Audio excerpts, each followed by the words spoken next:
Good morning students, मैं हूँ आपकी गुलफ्शा मैम।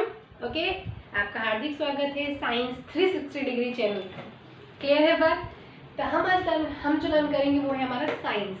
क्लियर है? 10th स्टैंडर्ड का साइंस के जितने भी चैप्टर हैं फर्स्ट ऑफ ऑल हम वो करेंगे, और उसमें भी जो हमारी गवर्नमेंट ने जो 70% सिलेबस लिया है, ओके, हम उसको ही ध्यान में लेंगे। क्लियर है बात? तो पहले हमें कुछ बेसिक इन्फॉर्मेशन पता होनी चाहिए कि हमारे जो साइंस है वो मेनली कितने पार्ट्स में डिवाइडेड। तो अगर देखा जाए तो फर्स्ट पार्ट है इसका केमिस्ट्री स्टूडेंट्स, सेकेंड पार्ट है इसका बायोलॉजी, एंड थर्ड पार्ट है हमारा फिजिक्स। और स्टूडेंट्स बायोलॉजी के साथ ही उसमें ही हमको दिया हुआ है इन्वायरमेंट। ओके, क्या दिया है इन्वायरमेंट। तो ये हमारा कुछ बेसिक है कि हमारे साइंस में टोटल 16 चैप्टर है, जिसमें से हमारे 1 to 5 केमिस्ट्री है, 6 to 9 आपका बायोलॉजी है, फिजिक्स आपका 10 to 13 है, देन इन्वायरमेंट आपका 14 to 16 है। क्लियर है? तो हमारी जो कोविड-19 की सिचुएशन में जिस तरह से हमारी प्रिपरेशन होनी चाहिए थी उस तरह से हमारी प्रिपरेशन नहीं हुई है। सो स्टूडेंट्स डोंट वरी, आपकी जो गुलफ्शा मैम है इधर ही है, वो आपको सारी थियोरी जितनी भी IMP थियोरी है वो हम करेंगे, और साथ ही साथ हम पेपर सॉल्व भी करेंगे, पेपर सॉल्यूशन भी हम करने वाले हैं students. So don't be worry. Clear है? हम एक एक चैप्टर में कितना IMP क्वेश्चन है वो भी करेंगे, और हमारी जो न्यू पेपर पैटर्न है हम उसको ही फॉलो करेंगे this year. Okay, new paper pattern को ही हम फॉलो करने वाले हैं। ओके, और हम साथ ही साथ पेपर सॉल्यूशन भी करेंगे, और हर एक चैप्टर की जितनी भी IMP थियोरी हम वो करेंगे। तो फर्स्ट हम लेते हैं हमारा केमिस्ट्री पार्ट। ओके स्टूडेंट्स, क्या लेते हैं हम हमारा केमिस्ट्री पार्ट। ओके, तो केमिस्ट्री में जो हमारा फर्स्ट चैप्टर है स्टूडेंट, जल्दी से मुझे कमेंट करके बताओ हमारा फर्स्ट चैप्टर का नाम क्या है। कमेंट सेक्शन में लिख के बताओ क्या है फर्स्ट चैप्टर का नाम। Yes, it is a chemical reaction, chemical reaction and equation. So first of all students, what is a chemical reaction? Chemical reaction कैसी होती है? Okay. So students, हमने स्टैंडर्ड 9 में आपने दो रिएक्शंस के बारे में पढ़ा हुआ है कि हमारे सराउंडिंग में 2 types of reaction has be occur. एक होती है फिजिकल रिएक्शन। क्या होती है स्टूडेंट्स? Physical reaction. और दूसरी होती है केमिकल रिएक्शन। क्लियर? एक होती है फिजिकल, दूसरी होती है केमिकल। अब स्टूडेंट्स फिजिकल रिएक्शंस क्या होती है, जल्दी से बताओ मुझे। फिजिकल रिएक्शन क्या होती है? जैसे कि एक एग्जांपल लेते हैं, H2O सॉलिड है। ओके, H2O सॉलिड मतलब कि हमारा आइस है, ड्राई आइस है। अगर आप इसे जरा सा हीट करते हो, या तो ये रूम टेम्परेचर पे रहता है, रूम टेम्परेचर पे रहता है, तो क्या होगा, H2O लिक्विड में ही कन्वर्ट हो जाएगा। क्लियर है बात? आपका आइस को अगर आप रूम टेम्परेचर पे रखते हो, it will be convert into the liquid, और साइमल्टेनियसली अगर आप लिक्विड को टेम्परेचर कम करके आप फ्रीजर में रखते हो तो किस में कन्वर्ट हो जाएगा? आइस में कन्वर्ट हो जाएगा। तो फिजिकल रिएक्शन का मतलब क्या होता है? फिजिकल रिएक्शन का मतलब ये होता है कि मेरा जो आइस है वो लिक्विड में कन्वर्ट हो सकता है, और जो लिक्विड है वो आइस में कन्वर्ट हो सकता है। क्लियर है बात? मतलब कि जो भी फिजिकल रिएक्शन होती है मेनली वो कैसी होती है? रिवर्सिबल होती है स्टूडेंट्स। कैसी होती है? रिवर्सिबल। ये जो सिंबल आपको दिख रहा है, दिस सिंबल्स इंडिकेट कि ice is converted into the liquid, simultaneously liquid can be converted into the ice, and this type of physical reaction जो होती है वो रिवर्सिबल्स होती है। कैसी होती है? रिवर्सिबल। अब हम देख लेते हैं what is a chemical reaction students. So जैसे कि आपको पता है स्टूडेंट्स कि अगर मैं मिल्क को एज अ रूम टेम्परेचर पे रखूं students, just normal room temperature पे रख रही हूँ मेरे मिल्क को, तो क्या होगा?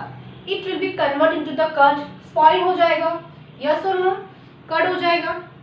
अब मुझे बताओ स्टूडेंट्स, कर्ड बन गया है तो क्या ये मिल्क में वापस कन्वर्ट हो सकता है? Is it possible? No, it is not possible. Okay, similarly students, अगर आप कोई भी आयरन के जो ऑब्जेक्ट्स होते हैं, आयरन के ऑब्जेक्ट्स को अगर आप ह्यूमिड एटमॉस्फेयर में रखो, ह्यूमिड एटमॉस्फेयर का मतलब it will B react with water and oxygen. अगर आप आयन के एनी ऑब्जेक्ट को वाटर और ऑक्सीजन में रखते हो, ह्यूमिडिटी में रखते हो, तो इस पे क्या लग जाता है स्टूडेंट्स, आपने देखा है रेडिश ब्राउन कलर के पाउडर डिपॉजिट हो जाता है। और ये जो रेडिश ब्राउन कलर का जो पाउडर होता है नथिंग बट कि हमारा आयन जो ऑब्जेक्ट है उसको क्या हो गया, कोरोजन हो गया है। क्या हो गया, कोरोजन। अब ये जो कोरोजन हो गया स्टूडेंट, इससे मुझे फर्दर मेरा ion object as it is नहीं मिल सकता। सो बेसिकली केमिकल रिएक्शन वो होती है जिससे हम रिवर्सिबल नहीं कर सकते। क्लियर है बात। फिजिकल रिएक्शन क्या होती है कि वी कैन कन्वर्ट, हम उसे कन्वर्ट कर सकते थे, ओके। और केमिकल रिएक्शन ऐसी होती है जो हम एक अगर रिएक्टेंट से प्रोडक्ट बन गया है तो हमें वो एज इट इज प्रोडक्ट नहीं मिलेगा।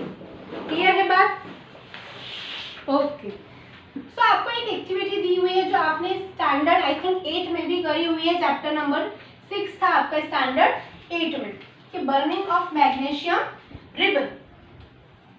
Okay students, burning of magnesium ribbon. I hope this part is pretty much clear. Okay. So students, burning of magnesium ribbon. Activity 1.1. Students, this year activity पे हमें बहुत फोकस करना है, because activity से ऐसे basic questions निकलते हैं जो आपके लिए बहुत इंपॉर्टेंट है। So अगर हम मैग्नीशियम रिबन को बर्निंग करते हैं, मैग्नीशियम रिबन को, okay. So student first of all क्या होगा, मान लीजिए मेरे पास एक स्ट्रिप है मैग्नीशियम की, एंड मैग्नीशियम मेटल जो होती है हाईली रिएक्टिव मेटल होती है। जैसे ही आप इसे बर्न करना स्टार्ट करते हो स्टूडेंट, ओके, तो बर्न करने से पहले स्टूडेंट्स, आई रिपीट, बर्न करने से पहले यू हैव टू मस्ट, हम सैंड पेपर से इस मैग्नीशियम रिबन को क्लीन करते हैं। तो आपको 1 मार्क का क्वेश्चन आता है, why we have to clean, why we have to clean a sandpaper before using burning of magnesium ribbon। Magnesium ribbon को बर्निंग करने से पहले हम उसे क्यों क्लीन करते हैं स्टूडेंट्स? तो इसका आंसर ये है कि हमारी जो मैग्नीशियम रिबन होती है ये बहुत ज़्यादा रिएक्टिव मेटल है स्टूडेंट्स, और ये रिएक्टिव मेटल है मतलब कि ये एटमॉस्फेयर में रिएक्ट तो करेगी, ऑब्वियसली रिएक्टिव है तो रिएक्ट तो इसे करना ही है। ऐसा थोड़ी है कि बस रूम टेम्परेचर पे एज इट इज होगी कि नहीं भाई मैं तो रिएक्ट नहीं कर रही, उसका सेंस ये नहीं है। Magnesium ribbon is highly reactive, और मेरा जो मैग्नीशियम मेटल है इसने ऑक्सीजन के साथ ऑलरेडी रिएक्शन करके मैग्नीशियम ऑक्साइड की एक लेयर डिपॉजिट कर दी है स्टूडेंट्स। ये मैग्नीशियम ऑक्साइड की एक लेयर डिपॉजिट कर दी है, ओके।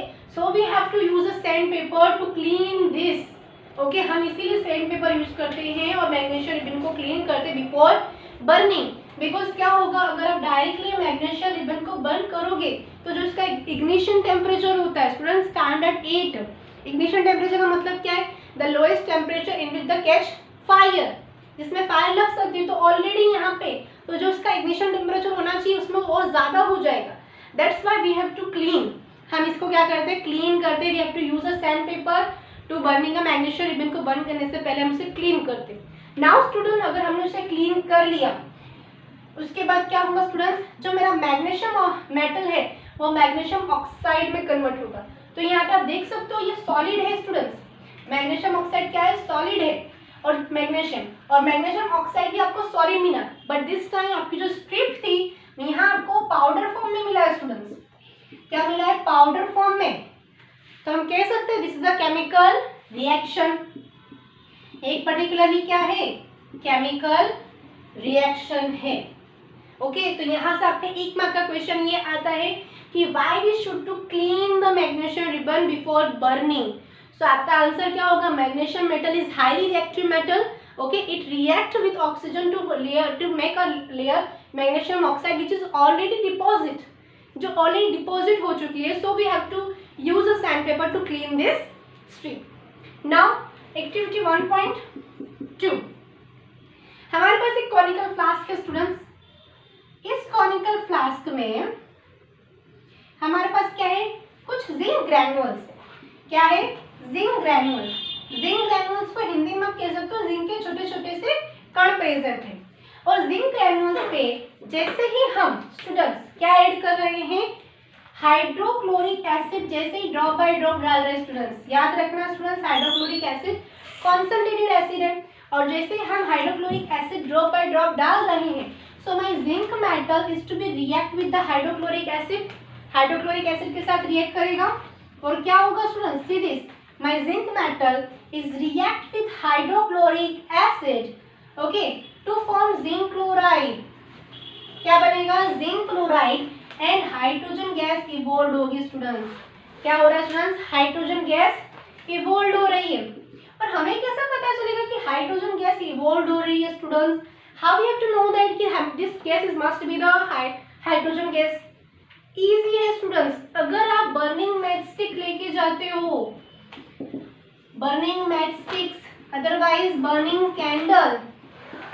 तो hydrogen gas burns with the pop sound, 1 mark का अगेन IMP क्वेश्चन कि which gas burn with the popping sound, तो hydrogen gas burns with the popping sound, अगर इसके माउथ के नियर बाय टू आप अगर बर्निंग कैंडल या burning matchstick लेके जाते हो, it will B Burns with the pop sound, ये पॉप साउंड के साथ क्या होगा, बर्न होगा।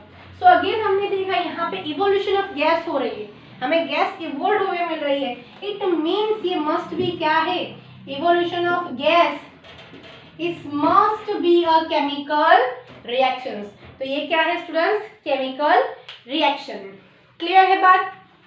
नाउ स्टूडेंट्स, इतना आपको बेसिक कॉन्सेप्ट पता होना चाहिए कि आप मैग्नीशियम रिबन को बर्निंग करने से पहले क्यों क्लीन करते हो। सिमिलरली स्टूडेंट्स, कि अगर आप जिंक ग्रेनुअल को मेटल कोई भी हाइड्रोक्लोरिक एसिड या H2SO4 के साथ रिएक्ट करते हैं तो हाइड्रोजन गैस इवोल्व होती है, और वो जो हाइड्रोजन गैस इवोल्व होती है उसकी कंफर्मेट टेस्ट क्या है कि अगर आप बर्निंग कैंडल या बर्निंग मैचस्टिक लेके जाओगे तो it will B burn with the popping sound, वो पॉपिंग साउंड के साथ क्या होगा, बर्न होगी, क्लियर है। अब आपका जो टॉपिक है मोस्ट IMP टॉपिक है, जो आपको पूरे केमिस्ट्री के चैप्टर के लिए बहुत ही ज्यादा इंपॉर्टेंट है, वो है आपका फर्स्ट टॉपिक केमिकल इक्वेशन। क्या है स्टूडेंट्स, केमिकल इक्वेशन। तो फर्स्ट ऑफ ऑल मैंने कहा कि मैग्नीशियम मेटल है वो ऑक्सीजन के साथ रिएक्ट करके मैग्नीशियम ऑक्साइड बना रहे, तो स्टूडेंट्स ये सेंटेंस कितना लंबा है, ओके, तो इसको हम कुछ शॉर्ट कर सकते हैं, यस हम शॉर्ट कर सकते हैं, अगर हम ऐसा लिखें कि magnesium okay is react with oxygen to form magnesium oxide, क्या मिलेगा students, magnesium oxide. Word form में हमने इक्वेशन कट कर दिया, जो हमने सेंटेंसेस में कहा उसको हमने now it will convert into the word, हमने किस में कन्वर्ट कर लिया, उसे वर्ड इक्वेशन में कन्वर्ट कर लिया। क्या इसे और सिंप्लीफाई कर सकते हैं, क्या इसे इस इक्वेशन को हम और सिंप्लीफाई कर सकते हैं, यस हम बिल्कुल कर सकते हैं, we have to use symbols, हम सिंबल्स यूज करेंगे, ओके, मैग्नीशियम का सिंबल क्या होता है, Mg, तो my magnesium metal Mg is react with the oxygen gas to form magnesium oxide. Now students आपने देखा मैंने क्या कहा, magnesium is react with oxygen, तो स्टूडेंट्स मैग्नीशियम और ऑक्सीजन रिएक्ट कर रहे हैं, इट मीन्स ये क्या होंगे, इट मस्ट बी रिएक्टेंट, क्या होंगे, रिएक्टेंट होंगे, और क्या फॉर्म हो रहा है, मैग्नीशियम ऑक्साइड फॉर्म हो रहा है, ओके, ये दोनों रिएक्ट करके ये बना रहे हैं, तो ये क्या हुआ students, this is a product, okay, ये क्या है, आपकी प्रोडक्ट है। और आपको याद रखना है स्टूडेंट्स कि reactant are always represent arrows left hand side, clear है, लेफ्ट हैंड साइड पे हम क्या रिप्रेजेंट करते हैं, रिएक्टेंट्स को रिप्रेजेंट करते हैं, मतलब जो रिएक्ट कर रहे हैं, जो कोई चीज रिएक्ट करके कोई नई चीज फॉर्म करेंगे, इज इट क्लियर। यहाँ पर मैग्नीशियम ऑक्सीजन के साथ रिएक्ट हुआ तो हमने रिएक्टेंट कहा, और क्या फॉर्म हुआ, तो in this particular reaction magnesium oxide is to be formed, okay, तो ये क्या हुआ, आपका प्रोडक्ट हुआ। So reactant are always represent and the arrows left hand side, similarly product are always represent and the right hand side of the arrow. I hope this part is pretty much clear. Now we have to move our main topic, which is the balancing equation. Okay, balanced equation. अब balanced equation हम किस तरह से balanced कर सकते हैं? तो students आपने स्टैंडर्ड 9 में पढ़ा हुआ था लॉ ऑफ कंजर्वेशन ऑफ मास। क्या पढ़ा था? लॉ ऑफ कंजर्वेशन ऑफ मास क्या था? जल्दी से मुझे कमेंट सेक्शन में करके बताओ क्या था students? Yes, mass can neither be created not to be destroyed in a chemical reactions. जो मास होते हैं ना ही हम उसको केमिकल रिएक्शन में ना उस क्रिएट करते हैं और ना ही हम उसे डिस्ट्रॉय करते हैं। अगर सिंपल लैंग्वेज में मैं इसे और सिंप्लीफाई करूं, so number of elements are same on both the sides. Okay, elements जो है वो बोथ द साइड्स में, रिएक्टेंट साइड्स में एंड प्रोडक्ट साइड्स में क्या होते हैं? इक्वल होते हैं। क्लियर है बात? तो चलिए यही इक्वेशंस ले लेते हैं, हम देखते हैं। ओके, रिएक्टेंट साइड्स पे स्टूडेंट्स अब हम ये रिएक्टेंट साइड यूज करेंगे। एरो के लेफ्ट हैंड साइड्स को हम क्या कहते हैं? रिएक्टेंट्स कहते हैं। एरो के राइट हैंड साइड्स को we have to call product. Clear है? नाउ हम वन बाय वन चेक करेंगे कि हमारा जो law of conservation of mass है वो फुलफिल है कि नहीं। Isn't it? So number of elements on both the sides must be equal. Clear है? तो देखिए स्टूडेंट्स, हमारे यहाँ पे कितने एलिमेंट दिए? First of all we have to count this element कि हमको एक मैग्नीशियम एलिमेंट दिया है, दूसरा है ऑक्सीजन। प्रोडक्ट में भी यही है। सो रिएक्टेंट साइड में मैग्नीशियम कितना है स्टूडेंट्स? जल्दी से बताओ, नंबर ऑफ एलिमेंट्स कितने हैं? यहाँ पे कुछ लिखा है? नहीं, तो हम क्या कंसीडर करेंगे? 1। मतलब कि रिएक्टेंट साइड पर मैग्नीशियम के एलिमेंट कितना है? 1 है नंबर ऑफ एटम्स। और सिमिलरली प्रोडक्ट रिएक्टेंट साइड में ऑक्सीजन कितना है? 2 है। ओके, चलो ये बात हमको पता है। प्रोडक्ट साइड्स में कितना है? प्रोडक्ट साइड्स में मैग्नीशियम 1 है, ऑक्सीजन भी 1 है। तो हमारा ऑक्सीजन एलिमेंट तो बैलेंस नहीं है। तो हम क्या करेंगे? रिएक्टेंट साइड्स में 2 है, प्रोडक्ट में 1 है, तो मैं स्मॉलेस्ट कोएफिशिएंट से मल्टीप्लाई करूंगी। यस और नो? तो स्मॉलेस्ट कोएफिशिएंट से मल्टीप्लाई करूं तो यहाँ पे ऑक्सीजन 1 है, मुझे इसे 2 में कन्वर्ट करना है। किससे मल्टीप्लाई करूं? कौन से नंबर से? Yes, you are right, 2। Clear है? 2 से मल्टीप्लाई किया, नाउ 2 इज, तो 2 ऑक्सीजन हो गए। अब ये ऑक्सीजन तो बैलेंस हो गया, रिएक्टेंट साइड पे भी बैलेंस हो गया, प्रोडक्ट साइड भी सेम है। क्लियर है? लेकिन मैग्नीशियम देखा जाए तो मैग्नीशियम तो 2 है प्रोडक्ट साइड पे, रिएक्टेंट साइड पे 1 है। क्या करें? अरे हमारे पास थोड़ी नंबर लिखना है हमको, we have to just write now this equation is balanced. चलिए चेक करते हैं। रिएक्टेंट साइड पे 2 mg, प्रोडक्ट साइड पे भी 2 mg। Similarly oxygen 2, reactant side पे प्रोडक्ट साइड पे भी 2। तो this reaction now is a balanced reactions. तो बैलेंस रिएक्शन के भी आपके स्टेप बाय स्टेप है, जो हम नेक्स्ट सेशन में देखेंगे कि हम इसको किस तरह से स्टेप वाइज करेंगे, जो आपका सेक्शन 3 में, सेक्शन सी में 3 मार्क का एक क्वेश्चन आता है। क्लियर है सभी को?